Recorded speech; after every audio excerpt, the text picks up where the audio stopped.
Morning, XRM125. Bago na po yung battery. Bago yung starter relay. Okay po yung trigger dito sa kanyang push start. Well, binaklas ko lang para mas madali tayo magpaliwanag. Ayaw mag-start. So ano yung problema? Ano yung sira? Bulsa yung sira nito, bulsa. Okay.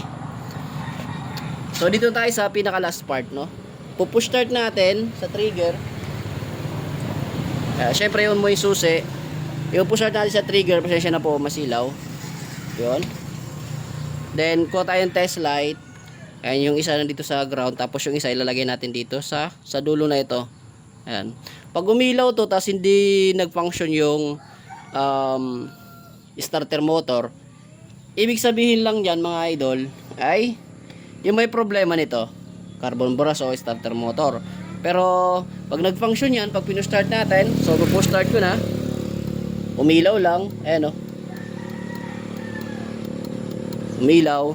Dahil bago po yung kanyang starter relay, kasi pinalitan ni Ratropa, kasi kala nila starter relay lang yung problema, which is nandito pala, ayan o.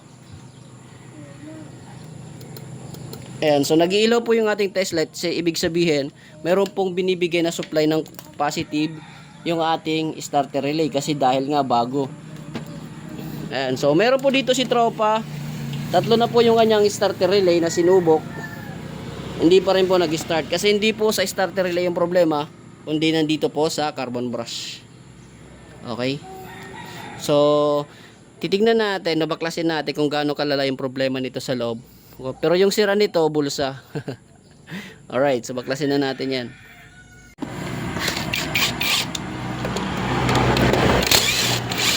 Meron lang yan dalawang tornilyuhan. So kung meron kayong mga impact o tools na para madali yung trabaho, gamitin nyo. Okay, hugutin na natin to.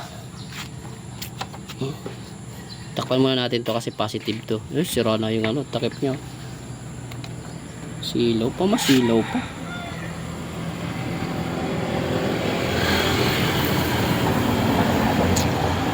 Ay, medyo matigas. Pukpukin. Para sa nagpukpuk kaya ako nag-ipak. Kaya rin ako hugot.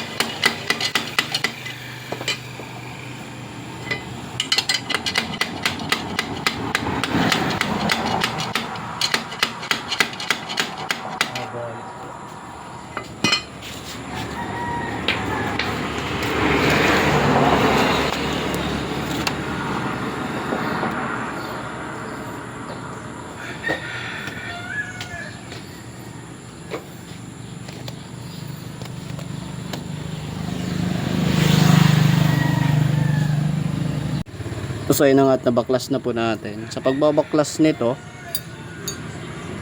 ayan,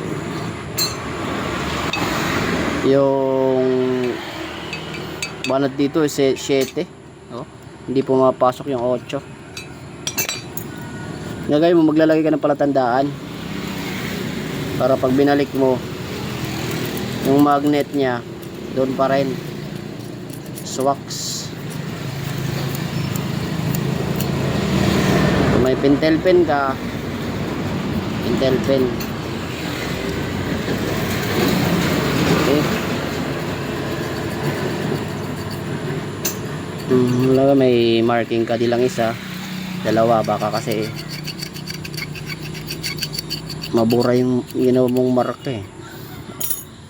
So, may markings na ako dyan. Diskarte mo yan. Dito 7 berholon. Ayan, so ito po yung 7 na ginagamit na tools natin. 7mm. Try ko po.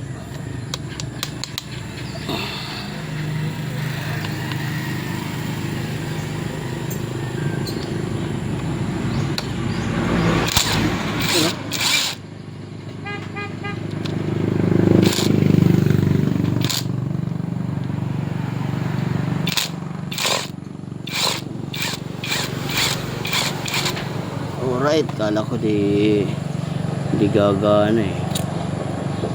Okay. Okay. Tignan natin sabay-sabay. Iwagay-iway.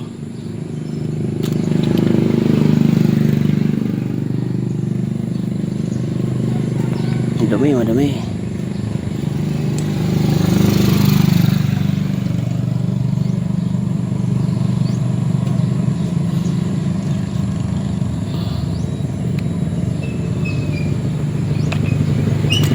Oops, ayun. Kanay pudpud. Ayan, no? Wala na yung carbon brush. So ito madumi, lilinisin natin. Ayan, o. Yung sinasabi ko, putol. So palit tayo carbon brush. So meron naman ako dito isang set. Yun yung kakabit natin. So ikabit ko lang. So ganito pa yung tsura ng carbon brush na ikakabit natin. Ayan, o. At ito papalitan natin yung kanyang bahay-bahay kubo. Ayan. Okay. So basic lang naman magkabit yan. Kakabit muna natin. Para pares lang naman yung pag-install nito eh. Mga tropa, no, pinutol po natin yung video dahil may nakita po kaming isang malaking problema, no? At hindi po gagana kahit magpalit kami ng carbon brush kasi nang binunot namin yung kanyang starter motor ay basag po yung magnet. Ito po yung kanyang magnet na nakakabit po dito sa gitnang ito. Ayan, so nabasag po siya, durog siya nung hinugot natin yung naandito sa loob na coil, no? Ay wala na, nakadikit na po at basag po yung magneto, no? Ay magneto, yung magnet, tapos yung isa naman nadala. So trinay ko siyang ipadikit yung natanggal, pero yung nadurog ay wala na talaga, wala na siyang pag-asa. Madali man natin ay magkakaproblema lang din, so mga ilang araw ay sasablay na rin.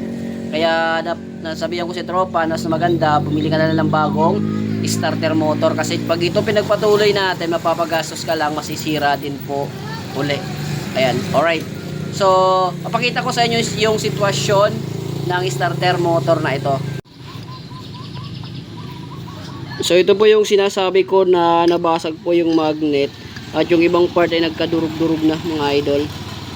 Ayan. So, kung makikita nyo yung sa may kalasada, medyo maulan po kasi, ay nadurog na po yung ibang part ng magneto ng magnet. So hindi na po talaga siya magpa-function. So mas maigi na magpalit na lang si tropa ng bago. Okay? Kasi hindi na ito magsisilbi. Ayan o, yung isa dito durug-durug na ito, bawas-bawas na. Alright? Pag-decide na lang kami on, sinabihan ko na lang si tropa na magpalit na lang tayo ng bago at nag-agree naman po siya. Yun. So binalik namin, sabi niya order muna siya kasi wala siyang budget sa ngayon, no? Kulang yung pera niya pambili ng starter motor. Ayan, kaya pag nakabili siya ng starter motor, ipapakabit niya uli kagad sa atin. Alright, so dito lang muna yung video mga idol, mga tropa, no? Kung okay man po yung battery at okay po yung starter relay at okay din po sa push start yung linya, ay consider nyo po yung ating starter motor, no, yung ating carbon brush, no. Pero ihuli nyo na yun mga idol, ihuli nyo siya.